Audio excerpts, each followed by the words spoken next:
Recently, the YNW Melly trial has started, and it isn't looking too good for Melly. There's a lot of evidence pointing fingers straight towards him. We're gonna go over what they talked about in this case a little bit, but even though we don't need an introduction for YNW Melly, we're gonna do one anyways because I never did. Back in 2018, he would blow up off of Murder on My Mind, which is now at nearly 1 billion views, literally halfway to 1 billion views, which is absolutely crazy. And he would continue to make hits with songs like Blue Balenciagas and Mama Cry. Ever since then, he had a loyal fan base, but he would get wrapped up in a case that was revolved around the murder of his 2 best friends. This takes us to where we are currently, the trial, and there is a lot to go over in this case. I suggest after this video you actually look into it yourself, but like I said at the start of this video, it isn't looking good for Melly, so let's get into it. I'm just gonna start off with one of the big key pieces into this case, the shell casing that was found inside the car where YNW Melly presumably was sitting. I believe that's a word, but who knows. This is obviously a big key part of the case since it's a shell casing in the vehicle. Now, the problem with this is they said it was a drive-by, but if it was a drive-by, there's just no way that there would be a shell in the car. Unless this shell is actually just used in a completely different crime, which is very possible. And of course, they are reviewing the angles of the shooting and everything, and it's looking like the shooting came from inside the vehicle. They're saying that they drove off to a ducked-off area and then shot the vehicle several times, making it look like a drive-by shooting. They're also saying they shot the dead bodies to make it look legit and everything. There's evidence that it was more of a point-blank shot to the head. I forgot to mention that Bortland was also arrested for this, but I assume most of y'all know the basics, because this has been an ongoing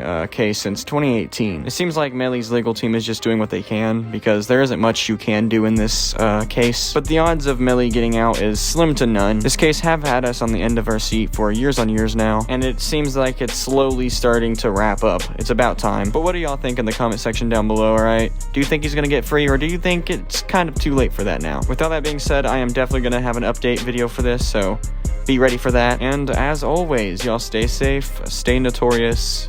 Peace out. Walking out the